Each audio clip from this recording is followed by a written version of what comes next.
నమస్కారం, welcome to GK news 9. CPM Zindabad Zindabad Zindabad CPM జిందాబాద్ జిందాబాద్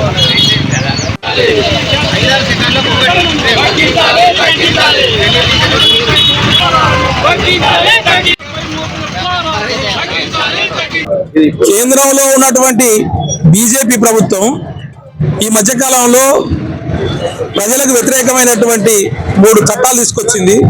ఆ చట్టాలు రద్దు చేయాలని చెప్పి సిపిఎం పార్టీ కరీంనగర్ జిల్లా కమిటీ ఆధ్వర్యంలో కరీంనగర్ కలెక్టరేట్ ముందు భారీ ధర్నా నిర్వహించడం జరిగింది.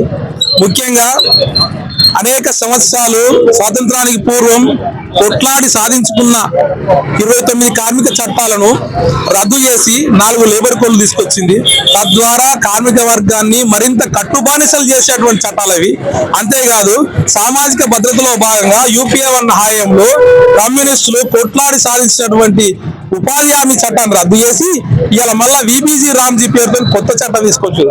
ఆ కొత్త చట్టంలో ఉపాధి కడుపు కొట్టేటువంటి విధంగా ఆ చట్టాన్ని తయారు చేశారు. గతంలో 90% నిధులు కేంద్రం ఇచ్చేది, ఇలా 60% ఇస్తామని చెప్పింది. ఇప్పటికే రాష్ట్రాలు ఆర్థిక సంక్షోభంలో ఉన్నాయి.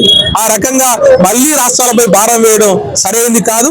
అంతేకాదు ఇలా రైతులకు ఉపయోగపడే చట్టాలు తీసుకురాపోగా రైతులకు వ్యతిరేకమైనటువంటి బహుళజాతి సంస్థలకు కార్పొరేట్ సంస్థలకు ఉపయోగపడేటువంటి విత్తన చట్టం తీసుకొచ్చారు. అంతేకాదు విద్యుత్ సంస్కరణ చట్టం తీసుకొచ్చి ఈ విద్యుత్ సంస్కరణ చట్టం ఇప్పటికే అమలవుతున్నటువంటి పరిస్థితి. అది ప్రజలకు ఎంతో నష్టం కలిగించే చట్టం. సబ్సిడీలు మొత్తం కూడబెట్టేటువంటి పరిస్థితి, ఉచిత కరెంటుకు మంగళం పడేటువంటి పరిస్థితి ఉంటుంది. కాబట్టి ప్రజలకు అనేక నష్టాలు చవి చూడబోతున్నారు. కాబట్టి సిపిఎం పార్టీగా ఆందోళనకు కోరుకున్నాం. వారం రోజులుగా గ్రామాన క్యాంపెయిన్ నిర్వహించి ఈ రోజు ధర్నా నిర్వహించడం జరుగుతాం. అంతేకాదు ఎన్నికలకు ముందు ఈ కాంగ్రెస్ ప్రభుత్వము అనేక హామీలు ఇచ్చింది, 6 గ్యారంటీలు ప్రకటించింది.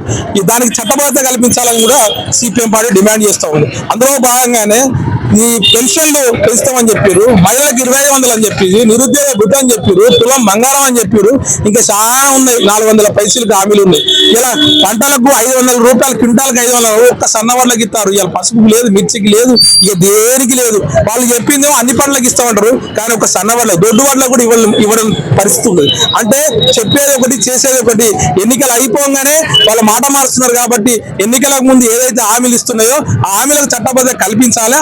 కల్పించినప్పుడే ఈ విశ్వాసం, ప్రజల విశ్వాసం. ఈ ప్రజాపాలన పేరుతోని రాష్ట్ర ప్రభుత్వం ముందుకు పోతా ఉంది. ఇది ప్రజాపాలన కాదు, రాచరిక పాలన లాగానే ఉంది, పోలీస్ పాలన లాగానే ఉంది. కానీ గతంలో అన్నాడు మేము ప్రజాస్వామ్యాన్ని పునరుద్ధరిస్తాం, అధికారంలోకి వస్తాయి. ఎలా పునరుద్ధరిస్తున్నాం? ఇలా ఆశా కార్యకర్తలు అరెస్ట్ చేస్తున్నాం, అంగన్వాడీలను అరెస్ట్ చేస్తున్నాం, స్కిల్ వర్కర్లను, అన్స్కిల్ వర్కర్లను. ఇలా వాళ్ళ ఆందోళనకు పోతే వంతెత్తితే స్వేచ్ఛ కోసం, హక్కుల కోసం కొట్లాడితే ఇలా అరెస్టులు ఎక్కడికెక్కడ చేస్తున్నాం. ఇది ఆ ప్రజాపాలన, ఇది నిర్బంధపు పాలన అని చెప్పేసి చెప్పక తప్పదు. అందుకోసమే నాటి బీఆర్ఎస్ ప్రభుత్వానికి పట్టిన గతే మీరు ఇలాగే కొనసాగితే ఈనాటి కాంగ్రెస్ పార్టీ కూడా అదే గతి పడుతుందని చెప్పేసి సందర్భంగా కాంగ్రెస్ పార్టీని హెచ్చరిస్తున్నాం. ఇలా కేంద్ర ప్రభుత్వం కూడా నిత్యావసర వస్తువుల ధరలు విపరీతంగా దిగిపోయినాయి. యుద్ధం స్టార్ట్ అయిందో లేదో కుడాయిల ధర పెరగక ముందే ఈ గ్యాస్ సిలిండర్ ధరలు పెంచిండు. 65 రూపాయలు ఇంటికి సంబంధించింది, కమర్షియల్ సంబంధించి 115 రూపాయలు పెంచిండు. అంటే ఇది చాలా పెద్ద ఎత్తున పెంచినటువంటి, గతంలో చూసుకున్నప్పుడు పెద్ద ఎత్తున పెంచినటువంటి పరిస్థితి. అంటే దీనికి కృత్రిమత సృష్టిస్తూ డీలర్లు, డిస్ట్రిబ్యూటర్లు, మధ్యవర్తులు ఇలా ఒక్కో గ్యాస్ సిలిండర్ మీద 300 నుంచి 600 రూపాయలు అదనంగా తీసుకుంటున్న పరిస్థితి. దీని నిఘా కొరవడైంది. కాబట్టి ఇలా జిల్లా కేంద్రంలో డంపింగ్ యార్డ్ సమస్య ఉంది. ఆ డంపింగ్ యార్డ్ సమస్యను పరిష్కరించడంలో కేంద్ర మంత్రి బండి సంజయ్ పూర్తిగా వైఫల్యం చెందారు. ఇలా ప్రజలను ఏమారుస్తున్నారు. మతం పేరుతోని, కులం పేరుతోని వర్గ వైషమ్యాలు సృష్టిస్తూ ఓట్లు గంపగుత్తగా కొనుగోలు చేసేటువంటి పరిస్థితి కనిపిస్తా ఉంది. కాబట్టి రేపు రాజకీయంగా ఇదే విధానాలు కొనసాగిస్తే బీజేపీ పార్టీని రాజకీయంగా బుందబెట్టేటువంటి పరిస్థితి ప్రజలే తీసుకొస్తారు. ఆ రకంగా అర్థం చేసుకుంటారు ప్రజలు. దేశభక్తి అంటే కూడు గుడ్డ కావాలి, కానీ ఏదో పేరుకే దేశభక్తి పేరుతోని అంధభక్తుల్లాగా ఉండొద్దని చెప్పేసి ప్రజానీకం కూడా ఇప్పుడిప్పుడే తెలుసుకుంటున్నారు.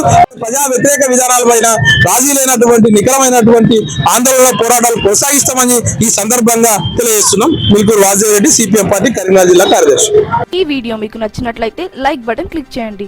మరిన్ని వీడియోలను పొందడానికి దయచేసి సబ్స్క్రైబ్ చేయండి.